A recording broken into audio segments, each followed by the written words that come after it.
Well, it's a great opportunity. It's getting more difficult because we've met so many times, and this is like the first time I'm here, and I know people. I know people in the audience, so we're more stressed when we meet because there's always new things that we want to tell.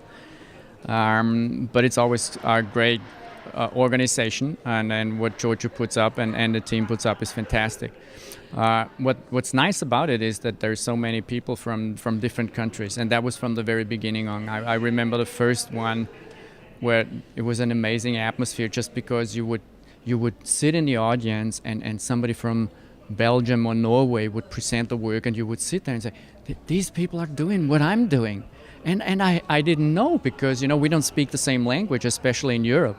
Language is a different a barrier to knowing each other's work. So the conference is fantastic because you're sitting there and it's like, hey, in France they're doing what we are doing and we didn't know. So you get together over lunch and then you meet and you invite the people from France or they invite you to France, and it's wonderful. That's what the network is all about, and that's why the meetings are so exciting, because you meet people that do a similar kind of work some other place in the world that you have not known about because of language, for example.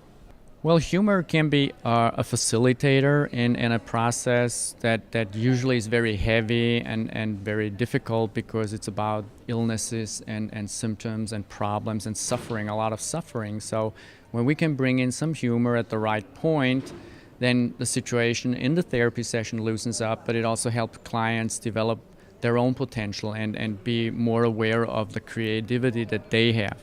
And I believe it also helps prevent burnout in therapists, because when we have more fun in work, this job is very difficult. You can't do it for 25 or 30 years without signs of burnout to be shown.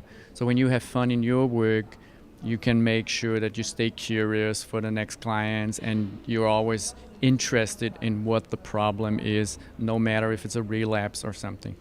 And so I think it works for both the clients and the therapist. And the third thing is it also strengthens the relationship, because there's moments in the therapy session where you're sharing the same trust, you're sharing the same emotion, you're sharing behavior, you're smiling and laughing about something together, conjointly, that is actually stressful or painful. When you need, sometimes people are stuck on the behavior side, they don't know how to behave differently.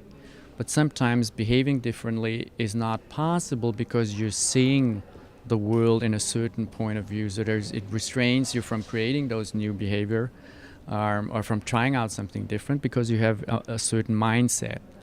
So what we do when we use humor very often is we try to challenge that viewpoint, and that sometimes is enough to give clients a new idea of what they could do differently, or the next time they are in the situation, instead of being stressed or fearful, they smile about it, or sometimes they even crack up about it because they remember the exaggeration or they remember what we've done in the session.